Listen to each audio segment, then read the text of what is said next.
Hi guys, it's Harry Thomas here, and I'm back with my top 5 best summer 2016 movies, the third and final of my summer movies ranking videos. Now, this was the one I was most excited to make because I started out with my worst, then worked my way up to most disappointing, and now I've reached the very top with the best summer movies. In a summer full of mixed bags, these movies were just masterpieces to me. They were outstanding and got 2 thumbs up.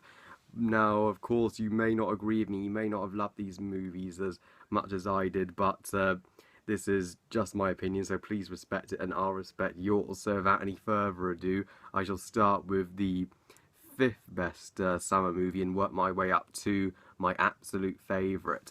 So without any further ado, I am first going to give an honourable mention to The Legend of Tarzan. Now, I think this movie is an underrated, a wonderful new take on the character of Tarzan. I do not think it deserved the hate it got from the critics. It had great performances, flawless direction by David Yates, who gave us the best Harry Potter films. It had an amazing soundtrack, incredible scope, great action scenes, and it was just a fun romp, a fun adventure film. An original Tarzan film, that's all it needed to be, and it certainly deserves an honourable mention. Now, my fifth favourite film of summer 2016 is none other than Finding Dory. Just keep swimming. Yeah, Finding Dory was a wonderful sequel to a wonderful Pixar classic, Finding Nemo. Yeah, it's not on the same level as Finding Nemo, but was it ever going to be? Ellen DeGeneres, flawless as Dory. Hank the Octopus was an awesome new character. The animation was beautiful and incredible, even topped the first films, and it had a great message about how your disability can become your strength and you shouldn't be ashamed of it. And Dory goes on a great journey where she discovers that she already had a family, despite looking for her parents, that Marlin and Nemo have always been her family. While the stakes feel much lower than Finding Nemo, and admittedly Marlin and Nemo could have been in the movie a little more, that doesn't change the fact that I still had a wonderful time with Finding Dory. It's a worthy successor to Finding Nemo, and I'd recommend it to the entire family. Now, critics, I'm gonna disagree with you. Really, really bad. As coming in at my fourth favourite summer movie is none other than Suicide Squad, another choice that I completely disagree with the critics on. Of course, if you've all seen my rant on why this movie only has a 30 to 26% on Rotten Tomatoes, you'll know what I mean. But I'm one of the few people who loved Suicide Squad. In a DC cinematic universe that's getting nothing but hate, I love it. I think it's such an original comic book movie that's both balances dark and fun flawlessly. The performances were outstanding, particularly Margot Robbie as Harley Quinn. I love how she even calls Jared Leto's Joker Mr. J and Puddin'. Oh, that was awesome. Will Smith was fantastic as Deadshot. Jared Leto, with the scenes that he's in at as the Joker, just killed it. Heath Ledger would be proud. And yeah, David Ayer did an outstanding job with this film. And he proven how confident he is when he said fuck Marvel at the world premiere, which shows that DC is finally fighting back and coming into its own, and I have high hopes for Wonder Woman and Justice League next year. While I admit maybe the villain, the Enchantress,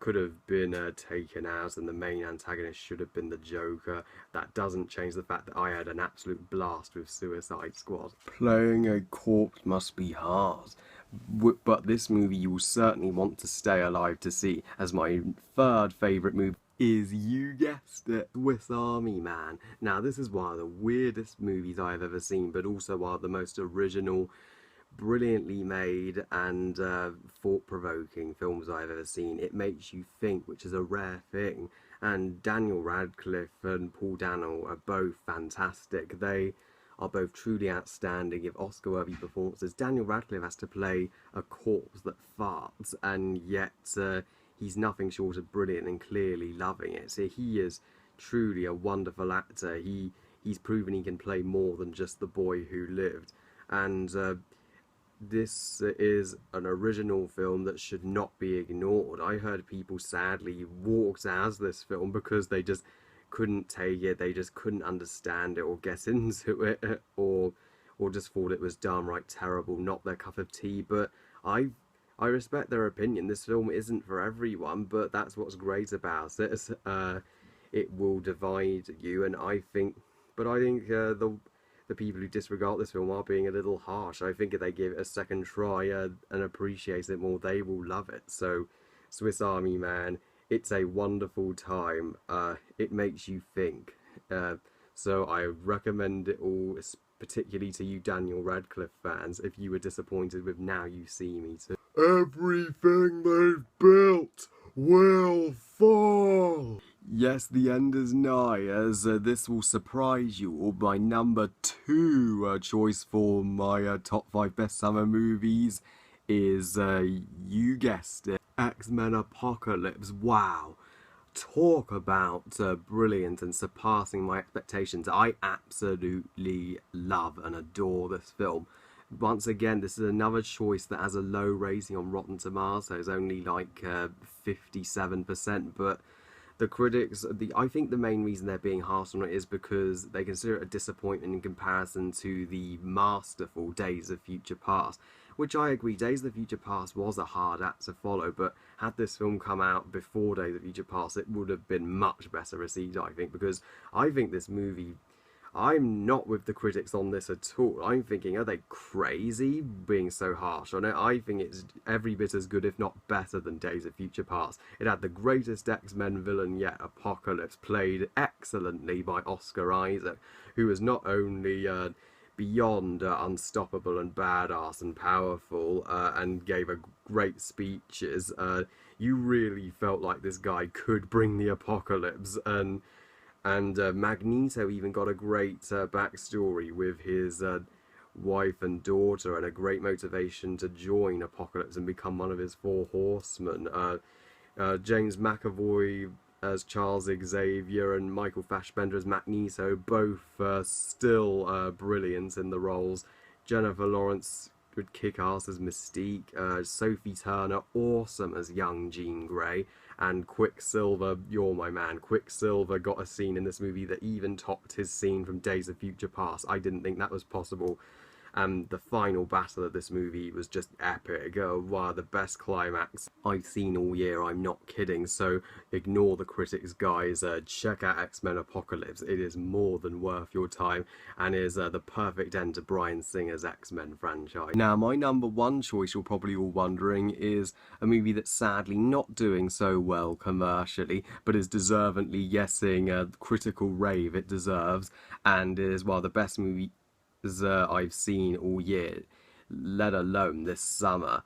So please, guys, go and check it out if you have the time. Yes, I think you guessed what movie I'm talking about right now. That is none other than Kubo and the Two Strings. Wow, this movie is a pure, complete cinematic masterpiece. It will surely go down in history as an animated classic, with all of the Disney classics, and one of Leica's best films any day. I mean, Leica are an outstanding stop motion company. In my opinion, they're second only to Aardman, but they've made some wonderful movies. Coraline, Paranorman was okay, but they got their game back up with the Box Trolls. But Kubo and the Two Strings puts even Coraline to shame. Yes, it is that good. It follows a classic coming-of-age story and spiritual journey of our young hero Kubo, who journeys with a monkey.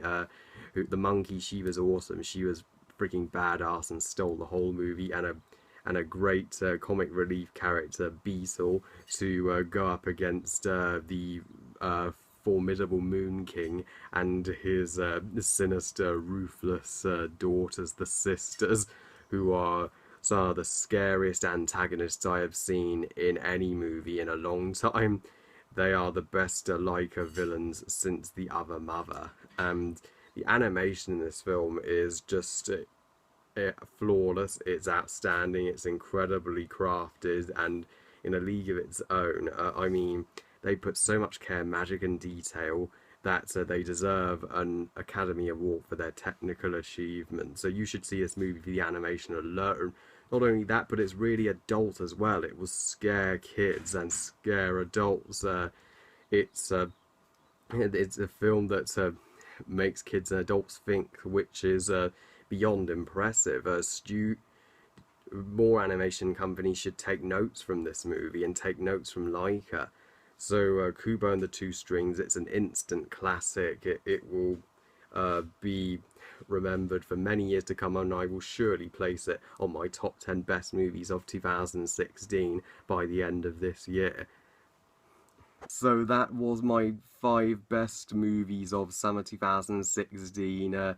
It's been a roller coaster of a summer. Hopefully summer 2017 will be awesome.